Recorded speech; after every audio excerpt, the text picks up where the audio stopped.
shed a good light, you know, or we're represented probably in a good way. And, you know, again, it's permanent, and I think it can be damaging.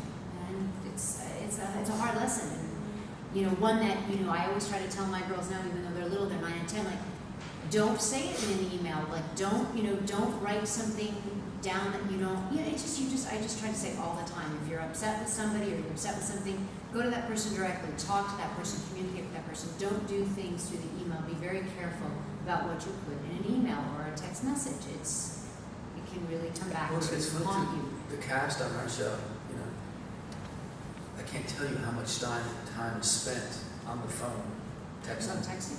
They have the biggest thumbs, and the muscles on their thumbs. They're Schwartz. That's going to be the new thing for the next few generations. Like all of a sudden, how did they get those big thumbs all of a There's sudden? going to be a new surgery. There will be a new surgery. You know? Instead of a breast augmentation, it will be a digit augmentation. But you know, it's just they prefer to text rather than have a phone conversation, or you know, sit and talk face to face. Yeah. And that's interesting. The art of communicating is valued. Okay, over here on the third row. Bonjour. Comment se sont passées les retrouvailles entre Shannon Doherty et Jenny Gass? He said Shannon Doherty something. How was it to have Shannon Doherty and Jenny Garth meeting back up again on the set? It's fine. Was there anticipation that day on the set? Was it? Oh yes.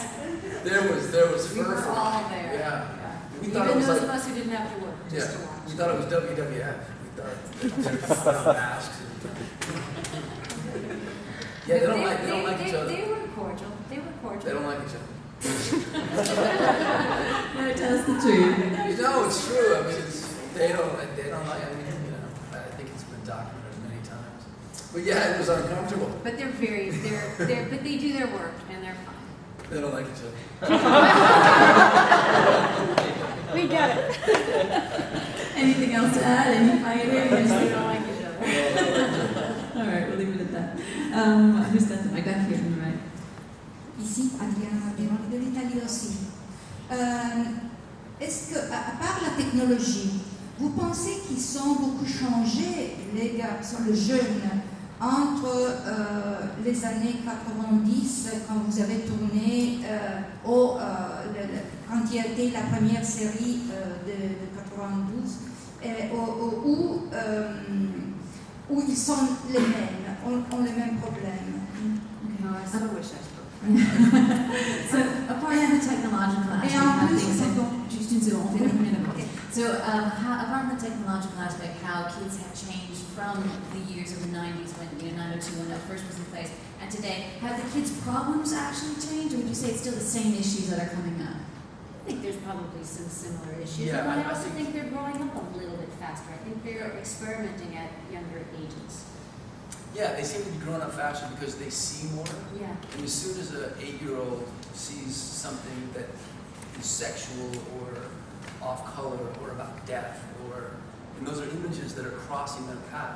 You know, some violence, some, there are all, instincts that we all have that are sparked.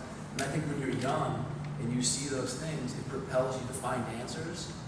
But you're still 8, 9, and 10. You're still young. You're not formed. And so I think one of the, at least I see in America, in that social environment, I see a lot of what I like to call fronting. Somebody decides that I'm this. and so they come up with this facade, but they're too young. They don't know what they are. They're supposed to go through, maybe this, and then I'm on this too. And there's a way that they're supposed to find themselves. And I think that they're jumping. They're jumping their age, their stage. And so, I don't know. I find it interesting to see the kids who do have a center and those that don't. And I think that might have. Everybody goes through that. You're supposed to grow up and have insecurities and find your security through work and things. But I think with this digital age, a lot of and reality stars. You can, if you sleep with someone and you film it and you're willing to put it on the internet and 1 million people watch it, you are a star, I should look up to you. Really? It just seems odd. So. Et vous aviez une deuxième question? Oui. Il y a l'autre côté des États-Unis, c'est-à-dire à New York avec Gossip Girl. Quel est le rapport I got that Gossip Girl. On the other side of the United States, of course, there's New York. I said New York and Gossip et Girl.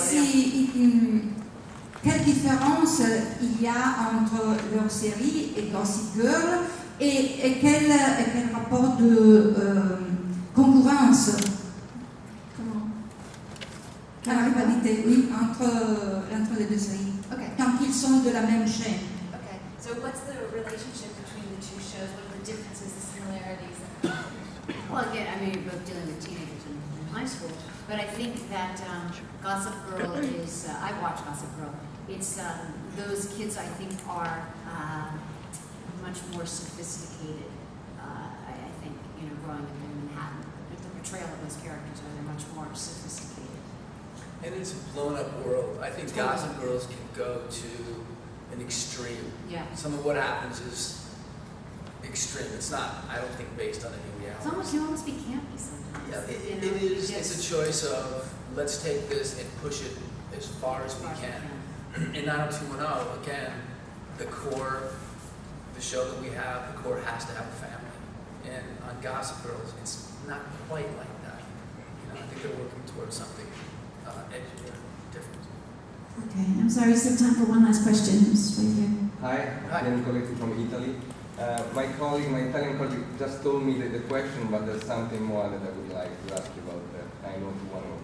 Because I think that is a very classical teen drama compared to Gossip Girl, with a little bit more aggressive, dialogues, cultural dialogues. So, do you think that this classic drama, I like the show, but this classic drama is because the network wants to involve people of my age, that's so Beverly Hills, to go to the past because we wanted to see more to the past, and even because there will be next season Melrose Place. So do you think that going back to the past and making something like spin-off remake is lack of creativity, is safer in a downturn period? Well, this 90210 is not a spin-off. It's not a. No, it's not a spin-off. Yeah, it's not a remake of the original. It's sort of standard. Same zip code. It's the same zip code. That's really what it is. It's the same zip code. But it's trying to deal with teenagers today and the problems that they're going through today. That's what they're. I think it's trying. I mean, yeah, it's be a little heightened. It's dramatic. Yeah, but I think it's rooted in. And I think largely TV, television, I would say 9 times out of 10, it is a recycling of an idea. I mean, how many shows are there about, a family, and this family happens to be put in Beverly Hills, and you can put it anywhere. I know there's one about. I can't remember the shows. But shows are like you look at Columbo, and now you have Monk. Their shows ideas get recycled. And if you can have that and base it on an audience and bring some of the characters back, is it safer? It probably is. Is it smarter? I think it is. If you It's a provocation, this is I think so. yeah. I mean, It's like a brand name. People are familiar with the brand name. It's like if you grow up drinking Coca-Cola, the chances are when you get older, you're going to buy Coca-Cola and not Pepsi-Cola. I think it's people identify with the name. Okay, thank you very much. We'll have to leave it at that. Thank you so much. Hi.